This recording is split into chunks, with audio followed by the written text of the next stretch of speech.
April 28, 2016న కేరళలోని ఎర్నాకులంలోని ఒట్టోలెప్పడిలో 30 ఏళ్ల లా విద్యార్థిని జిష ఘోరంగా హత్యకు గురైంది. ఆ రోజు కూలి పని కోసం వెళ్లి ఆమె తల్లి రాత్రి 8:30కు వచ్చింది. బయట బాత్రూంలో కాళ్లు కడుక్కొని ఇంట్లోకి వెళ్లి చూసే సమయానికి గదిలో రక్తపు మడుగులో పడి ఉన్న కూతురును చూసి బోరున విలపించింది. జిషాను చంపారని కేకలు వేయడంతో దగ్గరలోని బంధువులు వచ్చారు. గదిలో జిషాను చూసి భయకంపితులయ్యారు. రొమ్ములను 2 భాగాలు చేశారు. ప్రైవేట్ భాగాలను సైతం కత్తితో చీల్చినట్టు ఉంది. ఆ భయంకర దృశ్యాన్ని చూసి పోలీసులకు ఫిర్యాదు చేశారు. క్రైమ్ సీన్ చూసి పోలీసులు సైతం చలించిపోయారు. ఉన్నతాధికారులు సైతం పరుగున వచ్చి జిషాను చూసి ఆవేదన వ్యక్తం చేశారు. ఇలాంటి హత్యను తమ జీవితంలో చూడలేదని పోలీసులు సైతం మీడియాకు చెప్పారు. అయితే విచారణ ఎక్కడి నుంచి మొదలు పెట్టాలో పోలీసులకు అర్థం కాలేదు.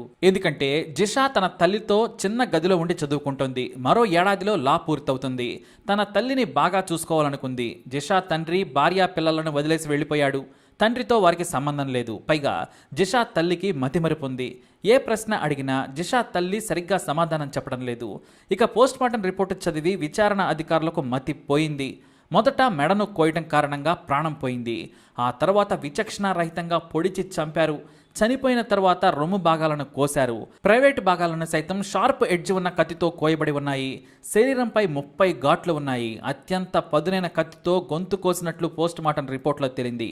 అయితే ఆమె బాడీలో ఆల్కహాల్ ఆనవాళ్లు ఉన్నాయని తేలడంతో పోలీసులు మరింత ఆశ్చర్యపోయారు. చుట్టుపక్కల వారిని విచారించినా ఫలితం లేకుండా పోయింది. అయితే మొత్తం విచారణ చేసిన తర్వాత అత్యాచారానికి ప్రయత్నించడంతో జిషా ఎదురు తిరిగి పోరాడింది. ఆ కోపంలో చంపి ఉంటారని ఒక అంచనాకు వచ్చారు పోలీసులు. ఎందుకంటే అత్యాచారం జరిగినట్లు పోస్ట్మార్టంలో లేదు. కానీ ఎవరిని పట్టుకోవాలనే దానిపై పోలీసులకు అస్సలు అంతే చెక్కలేదు. ఆమె కాల్ డేటాలో అనుమానితులు ఎవ్వరూ లేరు. చీకట్లో తాము ఎవరిని చూడలేదని చుట్టూ ఉన్నవాళ్లు చెప్పారు. కనీసం సీసీ కెమెరాలు కూడా లేవు. దీంతో ఎంక్వైరీకి బ్రేక్ పడింది. 10 రోజులైనా పోలీసులు ఏం చేయలేకపోయారు. పైగా కేరళలో 2016లో అసెంబ్లీ ఎన్నికలు వేడెక్కాయి. లా విద్యార్థినిని ఆమె ఇంట్లోనే అత్యాచారం చేయబోయి హత్య చేస్తే ఇంతవరకు పోలీసులు పట్టుకోలేదని ప్రతిపక్షాలు దుమ్మెత్తిపోస్తున్నాయి. జిషాకు న్యాయం చేయాలని సోషల్ మీడియాలో జస్టిస్ ఫర్ జిషా హ్యాష్ట్యాగ్ వారం రోజుల పాటు ట్రెండింగ్లో నిలిచింది. దీంతో జిషా తల్లికి న్యాయం చేస్తామని ప్రభుత్వం ప్రకటించింది. 10 లక్షల ఆర్థిక సాయం కూడా చేసింది. కానీ డబ్బు కాదు, ముందు నిందితుడిని పట్టుకోవాలని జనం గగ్గోలు పెట్టారు. దీంతో ఎవరికైనా తెలిస్తే సమాచారం ఇవ్వాలని, వారిని తగిన విధంగా గౌరవిస్తామని పోలీసులు మీడియా ముఖంగా కోరారు.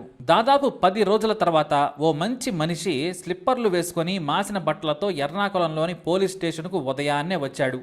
అతని పేరు పోలీసులు లీక్ చేయలేదు. కానీ తాను అస్సాం నుంచి బ్రతకడానికి ఎర్నాకులం వచ్చాను, ఇక్కడి వాళ్ళు చాలా మంచివారు, కానీ ఒక ఆడపిల్లను మాంసం కోసం మేకను కోసినట్లు కోశాడని తెలిసి తట్టుకోలేకపోయాను. ఇన్నాళ్ళు మనసులోనే దాచుకున్నాను. కానీ అతని పేరు చెప్పాలంటే నాకు భయంగా ఉంది. ఎందుకంటే వాడు మాతో మా రూమ్లోనే ఉండేవాడు. అతని పేరు అమీరుల్ ఇస్లాం. అతనే చంపాడో లేదో నాకు తెలియదు. సరిగ్గా హత్య జరిగిన రోజు రాత్రి 9 గంటలకు మా రూమ్కు వచ్చాడు. అతని బట్టలన్నీ రక్తంతో నిండి ఉన్నాయి. చేతులకు కూడా రక్తం ఉంది. చెమట కక్కుతూ వచ్చాడు. బాత్రూంలోకి వెళ్ళి బట్టలు ఉతికి స్నానం చేశాడు. రాత్రి భోజనం చేయకుండానే పడుకున్నాడు. ఉదయాన్నే నాకు పని ఉందని వెళ్ళిపోయాడు. ఎందుకు వెళుతున్నావంటే మాకు సమాధానం చెప్పలేదు. నాకు కొన్ని చెప్పుకోలేని సమస్యలున్నాయి, ఫోన్ చేసి చెబుతానన్నాడు. మా దగ్గర కొన్ని డబ్బులు తీసుకుని వెళ్ళిపోయాడు. మేము ఫోన్ చేస్తే అమీరుల్ మొదట లిఫ్ట్ చేయలేదు, తర్వాత స్విచ్ ఆఫ్ చేశాడు. అతని మీద నాకు అనుమానంగా ఉంది. ఒక ఆడబిడ్డకు న్యాయం జరగాలని చెబుతున్నాను సార్, నా పేరు చెప్పొద్దని పోలీసులను బ్రతిమలాడుకున్నాడు ఆ మంచి మనిషి. అతని మాటలు విన్న ఎస్ఐ కుర్చీలో నుంచి లేచి వచ్చి హత్తుకున్నాడు. సమాజంలో నీలాంటి వాళ్ళు ఉండాలి. మీకు ఎలాంటి సమస్య రాదు. ఏ సమస్య వచ్చినా సరే ఒక్క ఫోన్ కొట్టు, 10 మందిని పంపిస్తాను. డబ్బులు కావాలంటే చెప్పు, ఇస్తాను అన్నాడు ఆ అధికారి. కానీ నాకు ఏది వద్దన్నాడు ఆ వ్యక్తి. వెళ్లే ముందు ఆ వ్యక్తి నుంచి అమీరుల్ ఫోన్ నంబర్ను, అస్సాంలో అతని అడ్రస్ను తీసుకున్నారు. ఇక్కడి నుంచి పోలీసులు ప్రత్యేక టీములను పెట్టి విచారణ పరుగులు పెట్టించారు. నిందితుడి ఫోన్ నుంచి సిమ్ కార్డును తీసేసినట్లు పోలీసులు గుర్తించారు. ఫోన్లో బ్యాటరీ కూడా రిమూవ్ చేయడంతో పోలీసుల విచారణకు మళ్లీ బ్రేక్ పడింది. అయితే దాదాపు 20 రోజుల తర్వాత తన ఫోన్ నుంచి అస్సాంలోని తన స్నేహితుడు ఇస్మాయిల్కు మెసేజ్ పంపించాడు. అప్పటికే deputy superintendent of police KM Jimman ఆధ్వర్యంలో విచారణ సాగుతోంది. అయితే ఇలాంటి విచారణలో ఆరితేరిన సూపర్ కాప్ సంధ్య ప్రత్యేక విచారణాధికారిగా నియమించబడ్డారు. ఇక ఆ మెసేజ్ ఆధారంగా నిందితులు అమీరుల్ తమిళనాడులోని కాంజీపురంలో ఉన్నట్లు సెల్ సిగ్నల్ ద్వారా తేలింది. వెంటనే 10 టీములు వెళ్లారు. ట్రైన్లో కొంతమంది, విమానంలో కొంతమంది తమిళనాడుకు చేరుకున్నారు.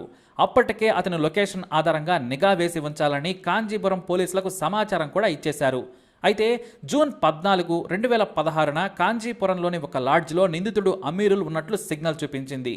ఒకేసారి సిట్ టీం లాడ్జిపై దాడి చేసి వెతకగా అమీరుల్ అక్కడి నుంచి వెళ్లిపోయినట్లు తేలింది. దీంతో పోలీసులకు మళ్లీ జలకిచ్చాడు అమీరుల్. అయితే క్రైమ్ బ్రాంచ్ పోలీసులు కాంచీపురంను జల్లెడ పట్టారు. బస్టాప్ నుంచి బయటకు వెళ్లే దారులన్నింటిపైన కూడా నిఘా పెట్టారు. సరిగ్గా 2 రోజుల తర్వాత మరో లాడ్జ్లో దిగినట్లు తేలింది. అప్పటికే ప్రతి లాడ్జి యజమానులకు అమీరుల్ కోసం స్థానిక పోలీసులతో ఫోన్ చేయించారు. దీంతో అమీరుల్ దొరికిపోయాడు. రాత్రి 9 గంటలకు ఒక లాడ్జిలోని తన గదిలో పడుకొని ఉండగా అరెస్టు చేశారు పోలీసులు. జిషాను చంపిన దుర్మార్గుడిని పోలీసులు పట్టుకున్నారనే వార్త కేరళలో సంచలనం సృష్టించింది. ఎందుకంటే జిషా హత్య తర్వాత దాదాపు 50 రోజుల తర్వాత హంతకుడిని పట్టుకోగలిగారు. అది కూడా ఓ మంచి మనిషి ఇచ్చిన క్లూ కారణంగానే. ఆ తర్వాత పోలీసులు తమదైన శైలిలో విచారించడంతో అమీరుల్ అసలు విషయం చెప్పుకొచ్చాడు. అసలేం జరిగిందంటే జిషాకు ఎవరూ లేరనే విషయాన్ని గమనించాడు అమీరుల్. ఆమె తల్లితో ఒంటరిగా ఉంటుంది. అది కూడా అతి చిన్న ఇంట్లో ఉంటుంది. ఒకే ఒక రూమ్తో పాటు బయట చిన్న బాత్రూమ్ మాత్రమే ఉంది. ఉద్యోగం చేసుకుంటూ లా చదువుకుంటోంది జిషా. తల్లి కూలి పని చేసుకుంటూ ప్రతిరోజు రాత్రి వస్తుందని గమనించాడు. అయితే ఆమెకు ఎవ్వరూ తోడు లేరని 2-3 సార్లు వేధించాడు. తనతో గడపాలని డబ్బులు ఇస్తానని జిషాను వేధించాడు అమీరుల్. కానీ ఆమె తిట్టి పోలీస్ కేసు పెడతానంది. నేను లా చదువుతున్నాను, నన్ను తక్కువ అంచనా వేయకని వార్నింగ్ ఇచ్చింది. అస్సాం నుంచి బ్రతుకు తెరువు కోసం వచ్చిన అమీరుల్ ఎలాగైనా సరే జిషాను అనుభవించాలనుకున్నాడు. ఆమెను మానభంగం చేసినా అడిగేవాడు లేడనేది అతని ధీమా. ఆ రోజు బాగా తాగాడు అమీరుల్. ఒక విస్కీ బాటిల్ను తన జేబులో కూడా పెట్టుకుని సాయంత్రం 6:30కు జిషా ఉన్న గదిలోకి వెళ్ళాడు. లోపలికి వెళ్లి వెంటనే ముందు డోర్ పెట్టేశాడు. అతన్ని చూడగానే ఆమె కేకలు పెట్టింది. వెంటనే ఆమె నోరు మూశాడు. నోరు మూయడంతో అతని 2 వేళ్లను గట్టిగా కొరికింది. అయినా ఒక చేతితో నోరు మూసి అత్యాచారం చేసేందుకు ప్రయత్నించాడు. ఆమె నైటీ వేసుకుని ఉండడంతో అత్యాచారం చేయాలని బలవంతంగా మీద కూర్చున్నాడు. అయితే జిషా బలంగా అతన్ని నెట్టేసి తన్నింది. దాదాపు పావుగంట సేపు పెనుగులాడింది. ఎట్టి పరిస్థితులలో అమీరుల్ నుంచి తప్పించుకోవాలని డోర్ దగ్గరకు వెళ్లి కాళ్లతో తన్ని గట్టిగా చప్పుడు చేసింది. దీంతో తాగిన మత్తులో ఉన్న అమీరుల్ తాను తెచ్చుకున్న పదునైన చిన్న కత్తితో మెడను కోశాడు. ఆమె ఒక చేతితో మెడపై చేయి పెట్టుకుని మంచినీళ్లు కావాలని అడిగింది. తాను విస్కీ తాగుతూ దించి మిగతా విస్కీని ఆమె నోట్లో పోశాడు దుర్మార్గుడు. ఆమె నీళ్లనుకుని విస్కీని తాగింది. అందుకే ఆమె బాడీలో ఆల్కహాల్ ఆనవాళ్లున్నాయి. ఆ తర్వాత తాను మిగతా విస్కీని తాగి కత్తితో కసితీరా పొడిచాడు నీచుడు. ఇక రక్తం కారుతూ కొన ఊపిరితో కొట్టుకుంటుంటే ఆమె డ్రెస్ తీసేసి మొదట ఛాతీ భాగాన్ని కోశాడు. ఆ తర్వాత ఇష్టం వచ్చినట్లు మరోసారి పొడిచి ప్రైవేట్ భాగాలను కత్తిరించి పైశాచిక ఆనందం పొందాడు వెధవ. దాదాపు 2 గంటల సేపు ఆ ఇంట్లోనే గడిపిన అమీరుల్ ఆ తర్వాత స్ట్రైట్గా తన గదికి వెళ్లాడని పోలీసులు మీడియాకు తెలియజేశారు. అయితే అమీరుల్ చేతిని బలంగా కొరకడంతో అతని రక్తం క్రైమ్ సీన్లో పోలీసులకు దొరికింది. ఆమె చున్నీతో చేతికి ఉన్న రక్తాన్ని తుడుచుకున్నాడు. ఆ తర్వాత వెళ్లే ముందు కూడా డోర్కు అతని బ్లడ్ డోర్ నాబ్కు అంటుకుంది. అతని బ్లడ్ గ్రూప్ ఏ పాజిటివ్ అని తేలింది. ఇక రూమ్లో పలు చోట్ల ఉమ్మేశాడు అమీరుల్. వాటిని కూడా సైంటిఫిక్ ఎవిడెన్స్గా సేకరించారు. ఆ తర్వాత సెప్టెంబర్ 17న ఎర్నాకుళం సెషన్ కోర్టులో ఛార్జ్షీట్ దాఖలు చేశారు. మే 13, 2017 నుంచి వాదనలు మొదలయ్యాయి. హత్య చేసినప్పుడు ఎలా ఉన్నాడో, కోర్టుకు వచ్చినప్పుడు ఎలా ఉన్నాడో ఒక్కసారి మీరే చూడండి. కోర్టుకు వచ్చే ముందు కమ్మగా బ్యూటీ పార్లర్కి వెళ్ళి ఫేషియల్ చేయించుకొచ్చినట్టున్నాడు. మరి హత్య చేసిన వాడిని లోపలేసి ఓర పందిని మేపినట్టు మేపితే ఇలాగే తయారవుతారు. ఇక వాదోపవాదాలు విన్నాక సుదీర్ఘ విచారణ అనంతరం డిసెంబర్ 12, 2017న ప్రిన్సిపల్ అండ్ సెషన్స్ కోర్టు నిందితుడు అమీర్ ఇస్లాం కాఠిన్యాన్ని కోర్టు గుర్తు చేసింది. మనుషులు అనేవాళ్ళు ఇలా ఉంటారా? మృగాలు కూడా ఇలా ప్రవర్తించవు. తాను ఒక మహిళకై పుట్టినన్న సంగతి మరిచిపోయి దారుణంగా అత్యాచారం చేయబోయాడు అమీరుల్. ఆమె ప్రతిఘటించినందుకు పగతో కసిగా గొంతు కోసి చంపాడు.